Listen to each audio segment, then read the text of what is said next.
하나님께 찬양 올리겠습니다.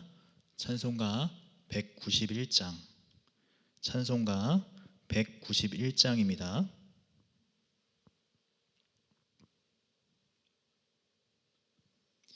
내가 매일 기쁘게 순례의 길 행함은 주의 팔이 나를 안보함이요. 내가 주의 큰 복을 받는 참된 비결은 주의 영이 함께함이라. 성령이 계시네, 할렐루야 함께하시네.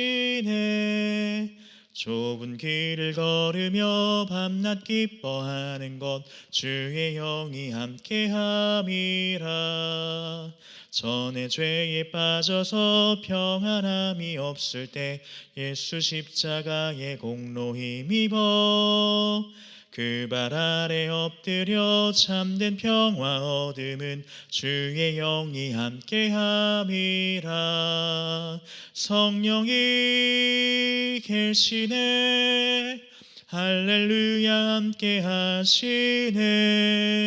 좁은 길을 걸으며 밤낮 기뻐하는 것 주의 영이 함께함이라. 나와 동행하시고 모든 염려하시니 나는 숲의 새와 같이 기쁘다.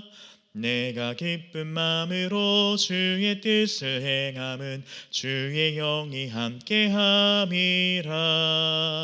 성령이 계시네, 할렐루야 함께하시네. 좁은 길을 걸으며 밤낮 기뻐하는 것 주의 영이 함께함이라. 세상 모든 욕망과 나의 모든 정욕은 십자가에 이미 못을 박았네.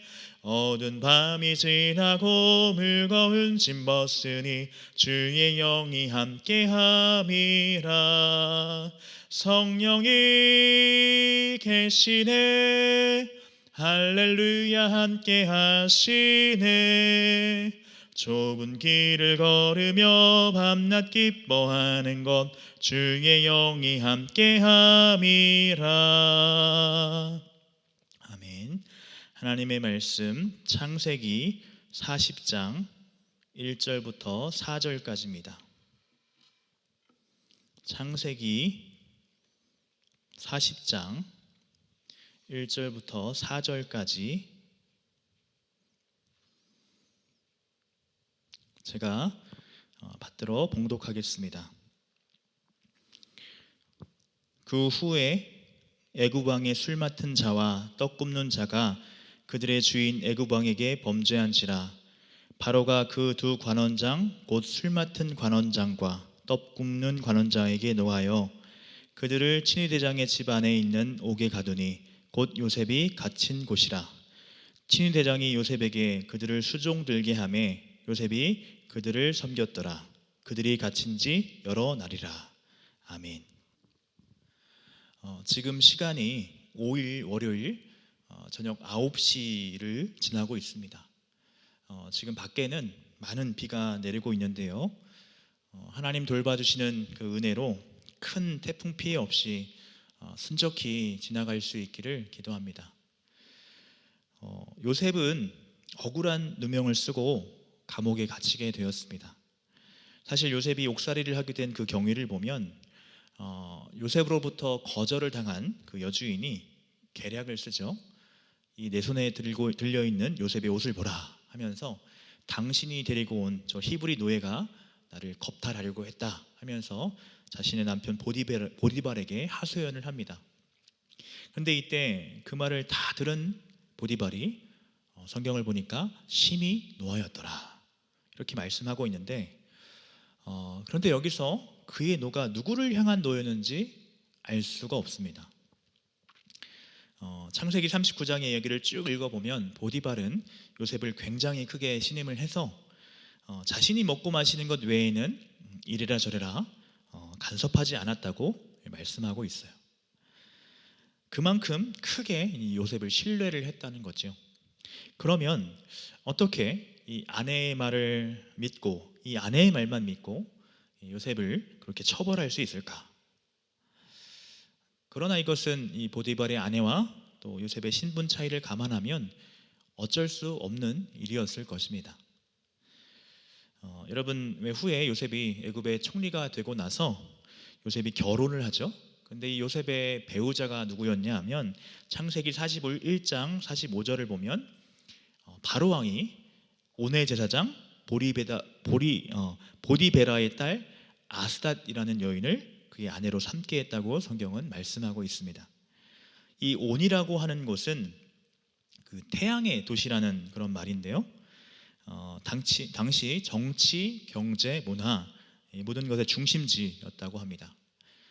그러니까 쉽게 말해서 요셉에게는 애굽인의 피가 흐르지 않잖아요. 다시 말해 그를 총리로 세울 정당성, 정통성이 없지 않습니까? 히브리 노예에 불과했으니까. 그래서 명문과 귀족 가문의 여인과 혼인을 시켜서 이 지지 세력을 갖게 했다는 것이죠. 왜 이런 말씀을 드리냐 하면 모르긴 하지만 이 보디발과 그의 아내와의 관계도 이와 같았을 것이라는 겁니다. 그래서 보디발이 아내가 억지를 부리고 있음을 그가 의식했더라도 그에게는 뭐 확실한 물증이 있는 것도 아니고 또 혹 물증이 있다 하더라도 이 관계가 빠그러져서 이제 지지 세력을 이룰 수도 있으니까 어쩔 수 없는 선택이었을 것이라는 거죠. 모르긴 하지만 보디발은 아내의 말보다 요셉을 더 크게 신뢰를 했을 것입니다. 다시 말해 요셉이 억울한 누명을 썼다는 사실을 그도 알고 있었을 거예요. 근데 그렇게 짐작할 수 있는 것이 여러분 만약 자신의 종이 그것도 얼마나 자신에게 큰 은혜를 입은 종입니까? 여러분 요셉이 그만한 실력과 능력이 있었다 할지라도 요셉의 입장에서는요 자신이 먹고 마시는 것 외에는 그 모든 것, 그 외의 모든 것을 허락한 허용된 위치 그렇게 높은 자리에 앉혀준 주인인데 그러니 얼마나 그에게 큰 은혜를 입은 것입니까? 그러니 그런 종이 만약 그 은혜를 저버리고 자신의 아내와 잠자리를 했다? 당장에 그 자리에서 목을 치던지 뭐 사지를 찢어 죽이던지 했을 법한데 또 그가 그렇게 하려고만 했다면 그럴 만한 권력과 권한이 그에게 있었거든요. 그런데도 보디발은 요셉을 죽이지 않고 굳이 감옥에 감금했으니 굉장히 이것이 예외적인 일이 아닐 수 없다는 것이죠. 그러니까 보디발은 사실 알았다는 거예요. 뭐 그렇다 할지라도 요셉의 입장에서는 얼마나 억울하고 원통한 일이었겠습니까? 이 요셉이 감옥에서 얼마나 많은 세월을 보냈는지는 확실하지 않아요. 그러나 오늘 우리가 읽었던 이 본문의 일이 있었을 때의 요셉의 나이가 28세였던 것은 확실합니다. 이 일로부터 2년 후 애굽왕 바로왕 앞에 섰을 때 그의 나이가 30세였다고 하니까 지금 이때 요셉의 나이가 28세였다고 계산이 나오죠. 여러분 요셉이 형들의 미움을 받고 애굽의 노예로 팔려올 때 그의 나이가 17세였다고 성경은 말을 하죠. 그러니까 39장에서 40장으로 이 한 장 넘어온 것뿐인데 11년의 시간이 지난 겁니다.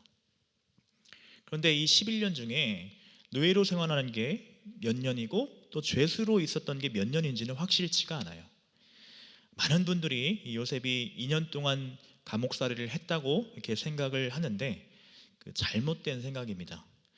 오늘 이야기 그 이후에 2년을 더 있었다는 거지 감옥살이를 한 총 연수가 2년이란 말은 아니거든요. 11년 동안 이 애굽에서 어떤 일이 있었는지 성경은 자세하게 다루지 않습니다. 요셉이 보디발의 총애를 얻게 되었다는 이야기도 그저 요셉이 그의 주인에게 은혜를 입어 섬겼다 이렇게 기록을 할 뿐이고 감옥에서 간수장들에게 총애를 얻게 된 것도 그저 간수장에게 은혜를 받게 하심에 이렇게 말씀할 뿐입니다. 근데 여러분, 지난번에도 설명을 드렸지만 보디발에게 은혜를 입었다, 간수장에게 은혜를 입었다 하는 것이요, 하나님께서 그들의 마음을 확 틀어서 바꾸셔서 요셉이 들어오자마자 아이쿠야 왜 이제야 왔니, 내가 너를 얼마나 기다렸는데, 너 같은 사람을 얼마나 찾았는데 하면서 그를 바로 높은 자리에 앉히고 한 게 아니라는 거예요. 성경은 짧게 기록하고 넘어갈 뿐이지만 요셉이 그들의 신임을 얻기까지 얼마나 성실하고 충성하게 그 주어진 자리에서 섬겼는지를 우리는 잊어서는 안 됩니다. 그러니까 간수장에게 신임을 얻게 된 것도 하루 이틀 만에 그렇게 된 것이 아니에요. 모르긴 하지만 또 제 개인적인 생각이고 뇌피셜이지만 신임을 얻기 위해 최소 1년, 그러니까 적어도 최소 3년, 최소 3년은 이 감옥에 갇혀 있지 않았을까 그렇게 생각을 합니다. 어떻든 요셉은 11년의 시간을 애굽의 노예로 또 감옥의 죄수로 살았는데, 물론 그에게는 너무나 비참하고 또 억울하고 힘든 시간이었을 거예요. 원망스러운 마음도 왜 없었겠습니까? 밤마다 그 억울함과 분노, 그런 마음에 잠을 이루지 못했을지도 모르겠어요. 나는 나름 최선을 다해서 성실하게 살아가는데, 무엇보다 하나님의 뜻을 쫓아 살아가는데 더 큰 시련이 닥쳐오고 그럴 때 왜 내게 이런 어려움이 다가오는지, 내가 이걸 겪어야 하는지 그 이유를 모르니 그게 참 힘든 것이죠. 그러나 여러분, 하나님께서 하시는 일을 보십시오. 하나님의 계획은 요셉을 장차 애굽의 총리가 되게 하셔서 열방을 먹여 살릴, 열방을 구원할 그런 큰 계획을 갖고 계시는데, 여러분, 이 애굽이라는 나라가 고대 세계에서는 늘 최강국 중 하나였어요. 그 나일강이 주는 풍요 때문에, 그 부 때문에 그만큼 큰 힘을 갖고 있던 절대 국가였습니다. 그런 나라의 총리를 여러분, 별 볼 일 없는 그 히브리 노예, 그 히브리 노예를 총리로 세운다는 게 이렇게 쉬운 일이었을까요? 더욱이 감투를 쓰고 마는 이름뿐인 자리가 아니라 총리라고 하는 자리는 실무적인 능력이 없으면 안 되는 자리예요. 그렇지 않습니까? 실력이 없으면 결코 안 되는 자리예요. 그런 측면에서 요셉이 애굽에서의 11년을 한번 생각해 보시기를 바랍니다. 바로의 친위 대장 보디발의 노예로 들어갔을 때에도, 그 전에 여러분, 이 보디발이라는 사람도 사실 굉장한 사람이에요. 애굽 왕의 친위 대장입니다. 굉장한 높은 지위를 가진 그런 사람이었다는 거죠. 그가 가진 부와 권력이라고 하는 것은 굉장한 것이었어요. 그러니까 그 집안의 요셉이 가정총무였다는 거죠. 근데 여러분, 이 가정총무라고 하는 거는 하지만 이것을 이제 우리가 생각하는 그런 스케일이 아닙니다. 우리의 생각으로 이해해서는 안 됩니다. 여러분, 왜 그 중국 사람들이 그 자기 나라에 대한 자부심이 굉장히 강하다고 하죠. 그런데 저도 이전에 그 중국을 가봤는데요, 한편으로는 그것이 좀 이해가 되기도 합니다. 여러분, 이 중국은 뭐랄까요, 스케일이 다릅니다. 그 자금성이라든지 이 만리장성, 그런 걸 보십시오. 우리로서는 도저히 상상이 안 되는 그런 스케일 아닙니까? 여러분, 혹시 나중에 중국에 가실 일이 있다면 가셔서 한번 그 자금성을 보고 오시기를 바랍니다. 그거 보시고 나서 바로 서울에 들려서 경복궁을 한번 가보세요. 얼마나 초라해 보이는지 모릅니다. 비하하려는 건 아니라 여러분, 이 이집트의 그 유명한 피라미드나 스핑크스, 그런 걸 보십시오. 제 얘기는 우리가 생각하는 스케일을 훨씬 뛰어넘는 거라는 거예요. 그 큰 가정의 재반 살림을 다 담당하는, 여기서도 요셉은 총무로 일했던 거죠. 총무. 또 후에 감옥에 갇혀서도, 여러분, 이 요셉이 갇힌 감옥도 어떤 감옥입니까? 정치범 수용소예요. 여러분, 하나님의 섭리와 인도하심이 보이십니까? 그곳에서 섬기면서 이 애굽이 지금 어떻게 돌아가고 있는지. 여러분 남자들은 그 군대를 가잖아요. 군대 가면 요즘은 핸드폰을 가지고 갈 수 있다고 그래요. 그래서 계속 이제 핸드폰만 붙잡고 있으니까 이것이 또 큰 문제라고도 하는데, 이전에는 뭐 그런 걸 뭐 절대 가져갈 수가 없죠. 그래서 이 군대라는 게 할 게 없습니다. 그리고 또 군대를 가면 매일 이제 보초를 쓰는데, 근무를 쓰는데 1시간, 2시간씩 꼭 이 보초를 섭니다. 근데 그때 할 게 너무 없는 거예요. 얼마나 시간이 안 가고 지루한지. 그러니까 너무 할 게 없으니까 뭘 하냐? 계속 이제 보통 짝으로 보초를 서거든요. 계속 얘기를 주고받는 거예요. 연애했던 썰은 뭐 귀가 막 닳도록, 귀에 닳도록 듣고, 별의별 뭐 시덥다는 얘기를 계속 주고받는 겁니다. 이런 군대와 같은 것이 바로 감옥이죠. 아마 감옥은 더 있을 거예요. 얼마나 감옥에서 할 일이 없었겠습니까? 아무나 붙잡고 이야기 보따기를 풀어놓는 거죠. 그런데 성경을 보니까 이곳에서도 요셉이 한 일이 39장 22절을 보면, 간수장이 옥중 죄수를 다 요셉의 손에 맡기며 그 재반 사물을 요셉이 처리하고, 간수장은 그의 손에 맡긴 것을 무엇이든지 살펴보지 아니하였으니, 이렇게 말합니다. 그러니까 요셉은 여기서도 총무 일을 도맡아 했고, 오늘 읽었던 40장 4절을 보니까 친위 대장이 요셉에게 그들을 수종들게 하매 요셉이 그들을 섬겼더라. 그러니까 이 감옥의 구조가 어떻게 생겼는지 알 수는 없지만, 요셉은 이 감옥 안에서 이제 아무 곳이나 편하게 들락날락했던 것 같아요. 여러분, 하나님의 섭리와 인도하심이라는 것이 정말 기가 막히지 않습니까? 하나님이 그를 애굽의 총리로 높이시기 위해서 이렇게 한 걸음 한 걸음 준비하고 계셨던 거예요. 그래서 후에 우리가 이 요셉이 바로왕 앞에 가서 그의 꿈을 해석해주는 이야기도 나중에 이제 살펴보겠지만, 그때 요셉이 꿈에 대한 해석과 함께 뭐를 건네죠? 자기 생각을 이렇게 왕에게 건넵니다. 왕이시여, 이렇게 대비를 하고 준비하면 이 큰 흉년으로부터 이 나라가 망하지 않을 것입니다. 여러분, 이 이야기도 여러분 잘 읽어보시기 바랍니다. 요셉이 애굽의 사정을 다 꿰뚫어 보고 있는 거예요. 그러니까 여러분, 이런 그의 지혜도 어느 날 하늘에서 턱하니 주어진 게 아니고, 모든 것을 합력하여 선을 이루시는 하나님께서 그의 노예 생활과 또 감옥에서의 그런 시간들을 통해서 만들어낸 결과물이라는 것입니다. 하나님은요, 요셉의 삶 속에서 단 한 번도 그에게 손을 떼본 일이 없습니다.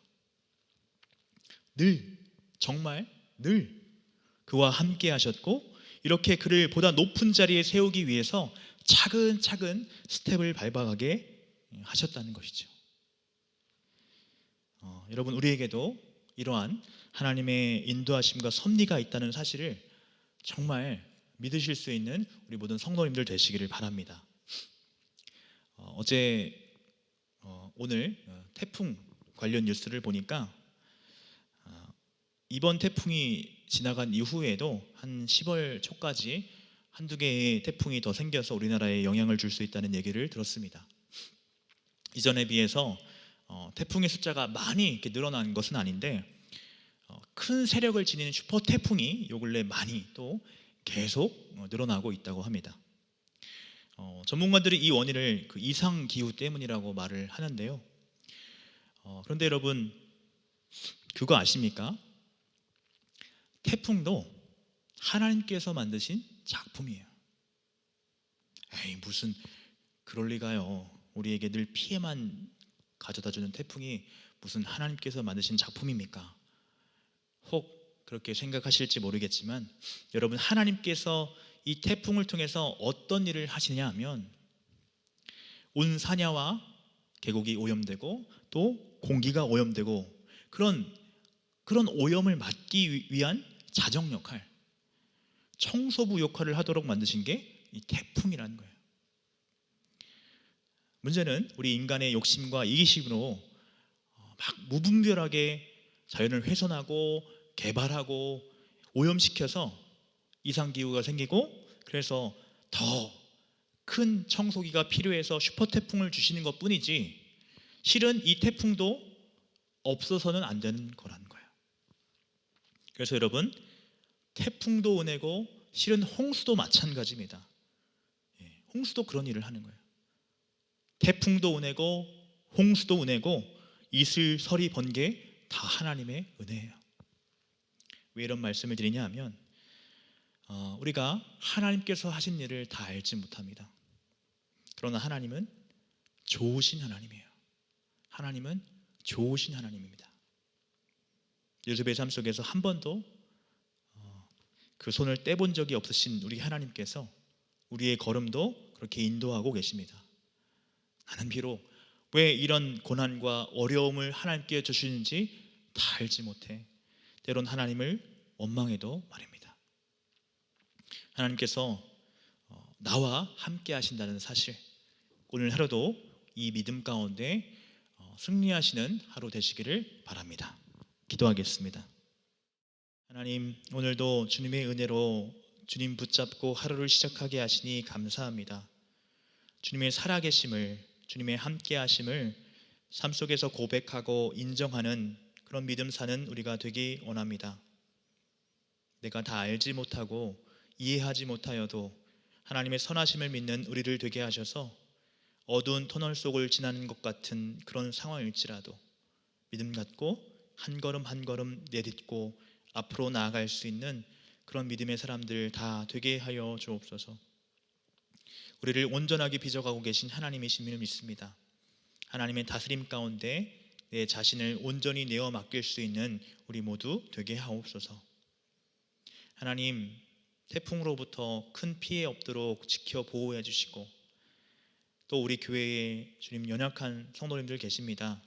하나님 은혜 베푸셔서 이 상황 속에서도 주님과 함께함으로 잘 이겨나갈 수 있도록 아버지 그런 성도들 되게 하시고, 바라옵기는 주님 나음을 얻기로 합니다. 여호와 라파 치료의 하나님께서 저들의 아픈 부위를 어루만져 주시고 회복시켜 주옵소서. 그리고 하나님 사랑하시는 우리 담임 목사님에게 은혜를 더하여 주시기를 바랍니다. 잘 회복되게 하시고 이 시간을 통해 영적 충전을 얻고 돌아오실 수 있도록 은혜 베풀어 주옵소서. 주님 의지하여 기도하는 이 시간 주님 만나주시고 겸손히 주님의 뜻을 구하며 나아갈 때 하나님의 은혜를 경험하는 성도들 되게 하옵소서. 오늘 하루의 삶 가운데도 우리 하나님 함께하여 주실 줄 믿사오며 예수님의 이름으로 기도하옵나이다. 아멘.